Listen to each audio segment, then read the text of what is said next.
চট্টগ্রাম আদালত প্রাঙ্গণে বাংলাদেশ সনাতনী জাগ্রত মঞ্চের মুখপাত্র অধ্যক্ষ চিন্ময় কৃষ্ণ দাস ব্রহ্মচারী মুক্তির দাবিতে সৃষ্ট সংঘর্ষে সাইফুল ইসলাম আলিফ নামে এক আইনজীবী নিহত হয়েছে। মঙ্গলবার ২৬শে নভেম্বর বিকেলে চট্টগ্রাম মেডিকেল কলেজ হাসপাতালের জরুরি বিভাগের কর্তব্যরত চিকিৎসক নিবেদিতা ঘোষ মৃত্যুটি নিশ্চিত করেছে। নিহত আইনজীবী সাইফুল ইসলাম আলিফ সহকারী সরকারি কৌশলী এপিপি। সাইফুল লোহাগাড়ার চুন্তি এলাকার জামাল উদ্দিনের ছেলে।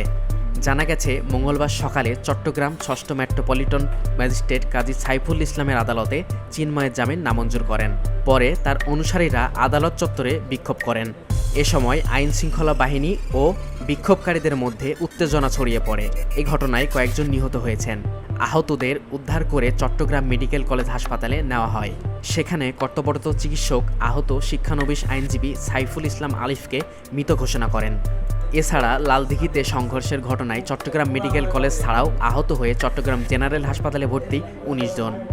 তবে এ ১৯ জনের সবাই আশঙ্কামুক্ত বলে জানিয়েছেন হাসপাতালের কর্তব্যরত চিকিৎসক আব্দুল মান্নান। তিনি বলেন, আহতদের কেউ মাথায় আঘাত পেয়েছে, কেউ হাতে, কেউ শরীরের অন্য জায়গায়। তাদের সকলকেই হাসপাতালের বিভিন্ন ওয়ার্ডে ভর্তি করা হয়েছে।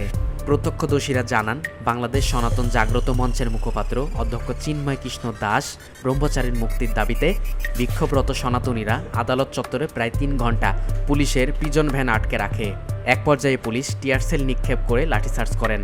এরপর তারা ছত্রভঙ্গ হয়ে আদালত প্রাঙ্গণ থেকে বের হয়ে রঙ্গন কনভোকেশন হলের সামনে অবস্থান করেন।